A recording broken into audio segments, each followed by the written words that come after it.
Ya, terima kasih atas paparannya. Ya, tadi ini juga salah satu hal yang menarik saya, bisnis intelijen. Kita memang sekarang di era yang sudah sangat maju adanya dengan AI dan lain sebagainya gitu ya. Bahkan merambah ke banyak hal di kehidupan kita sehari-hari. Sebelum saya masuk ke lebih mendalam pembahasan, saya mau bahas tentang rumusan masalah sobat ya. Rumusan masalah itu kan berisi apa masalah yang terjadi di perusahaan. Bukan masalahnya kita, ya, masalah yang ada di perusahaan. Kemudian nanti masalahnya ini akan berkaitan dengan tujuan. Nah, tujuan itu adalah apa yang akan kita lakukan terkait masalah yang ada di perusahaan. Sebagai jawaban otomatis biasanya rumusan masalah itu berupa kalimat tanya, dan tujuan itu biasanya berupa kalimat positif jawabannya ya. Nah, sekarang saya tanya nih. Ini kan nomor 1, apa saja faktor-faktor, ya kan? Tapi kenapa di dalam tujuan, kalau saya di sini, kamu kok malah masih menggunakan tanda tanya nomor tujuan? Ya, nanti jadi tujuannya justru menjawab tadi pertanyaannya melalui bagaimana caranya kamu mengetahui faktor-faktor tersebut. Dengan cara apa? Dengan cara analisis SWOT untuk analisis apa? Kemudian analisis tes. Nah, itu disebutkan. Jadi mengetahui faktor-faktornya dengan cara menggunakan analisis tadi SWOT dan PES, harus disebutkan metodenya dari awal. Jadi kita sudah terarah gitu apa yang akan kita lakukan, kita kerjakan. Oh ya, saya harus tahu, saya akan menjawab pertanyaan nomor 1 itu menggunakan SWOT dan PES ya. Oke. Nah, yang kedua, bagaimana menyusun perencanaan strategis BI pada PT ini menggunakan bisnis model Canvas ya. Menurut kamu, nih coba kamu baca lagi ya. Ini masalahnya kamu atau masalahnya perusahaan? Perusahaan ngerti banget apa itu bisnis model Canvas. Sudah ada berapa, Pak? Jadi gini, saya analogikan ya, kalau ada masalah nih, saya lapar. Terus kamu jawab, oh ya Pak, di sana ada rumah makan enak. Masalah saya Pak, lapar. Kamu jawab kan dengan masalah saya dengan memberikan referensi rumah makan. Ya. Nah, sekarang sebenarnya gini. Ini rumusan masalah nomor 2 sebenarnya cukup seperti ini. Bagaimana menyusun perencanaan strategis ya pada optimasi konten digital. Nanti kamu jawab menyusun perencanaan strategis pada konten digital di PT ini menggunakan bisnis intelijen, ya kan?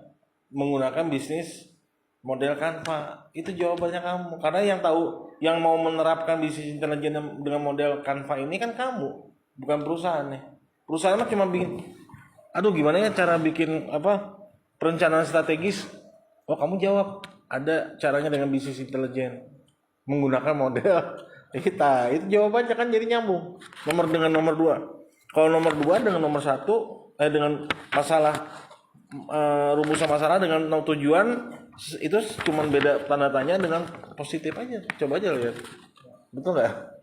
Kan sebenarnya pertanyaan dari perusahaan tuh, gimana sih caranya kita bikin perencanaan strategis? Kamu usulkan, saya punya usul gitu kan, menggunakan bisnis intelijen dengan menggunakan modelnya itu tadi.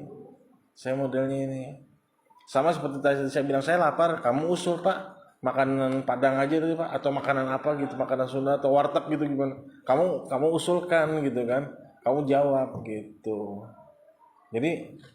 Jadi ini nomor 2 dikoreksi aja ya, bagaimana menyusun perencanaan strategis gitu aja. Nanti kamu jawab dengan pertanyaan tadi. Gitu. Sama kayak tadi nomor 1, apa sih faktor-faktor? Bagaimana sih cara mengetahui faktor-faktornya? Kok kamu usulkan? Ya udah saya menggunakan SWOT dan PES. Nah kan itu jawabannya. Jadi nyambung. Ngerti nggak? Rumus masalah sama tujuan. Ya, gitu. Itu arah dari pembimbing Pak. Namanya itu juga ada masalah. Ya ini masukan aja dari saya ya. Masukan. Jadi karena kan yang namanya pertanyaan dengan jawaban harus berbeda kalimatnya. Coba kamu baca nomor 2 dengan ya rumus masalah pertanyaan yang seperti itu dengan tujuannya kamu hanya merubah pertanyaan dengan positif gitu kan. Kalimat positif cuma nggak ada bedanya. Apa yang ditanyakan? Ya.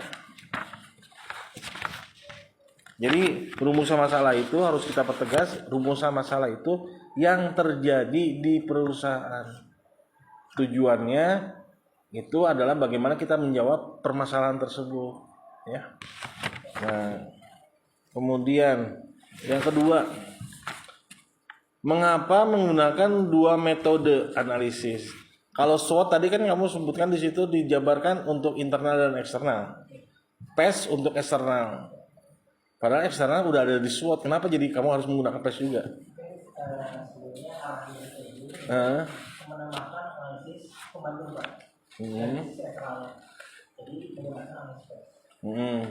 Kalau sudah ada pembanding diapakan? Nanti jadi rekomendasi di compare. Di compare. Oke. Jadi kalau kita menggunakan metode dengan menggunakan metode yang 2 itu, kita harus punya jawaban yang kuat. Kenapa alasan pakai 2 analisis? Kenapa yang 1 aja nggak cukup, gitu kan? Karena yang 1 ini kan yang SWOT ini sudah mencakup internal dan eksternal, sedangkan yang PES cuma eksternalnya doang, internalnya nggak dia analisis, ya, gitu. Kemudian bagaimana perencanaan strategis BI yang dihasilkannya kayak apa?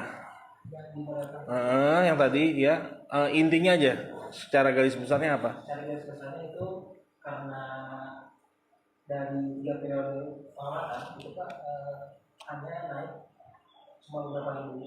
Sedangkan harusnya yang perusahaan sudah lama di investigation itu menambahkan uangnya atau menambahkan pengeluarannya di potensial waktu karena sekarang sudah masuk.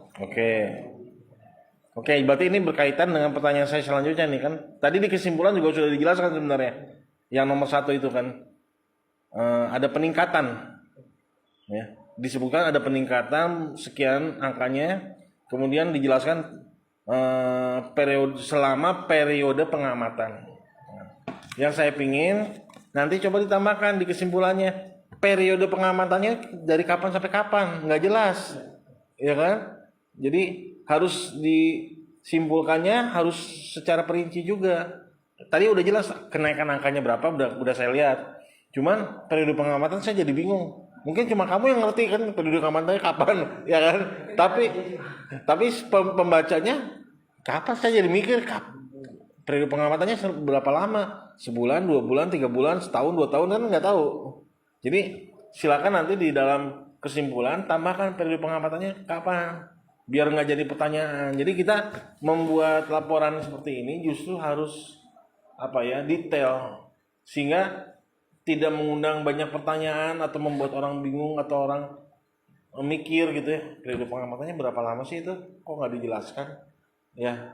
Kalau angka pertambahannya jelas itu ada, oh iya ternyata benar naik, tapi selama periode pengamatan kapan periode pengamatannya?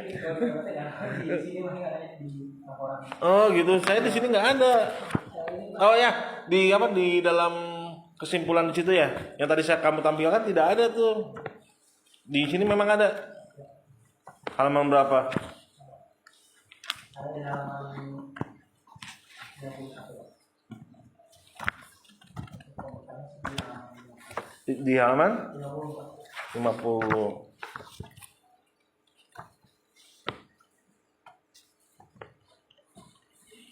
Tuh kan. Makanya ini kan bukan kesimpulan. Jadi orang kalau mau cari kamu yang hafal halaman 50, tapi kan orang kalau mau nyari periode pengamatan dari awal lagi mana dicari gitu kan periode, jadi ngerjain orang yang baca gitu kan ya. Jadi kalau misalkan pimpinan perusahaannya baca laporan kamu, jadi kamu ngerjain dia dong.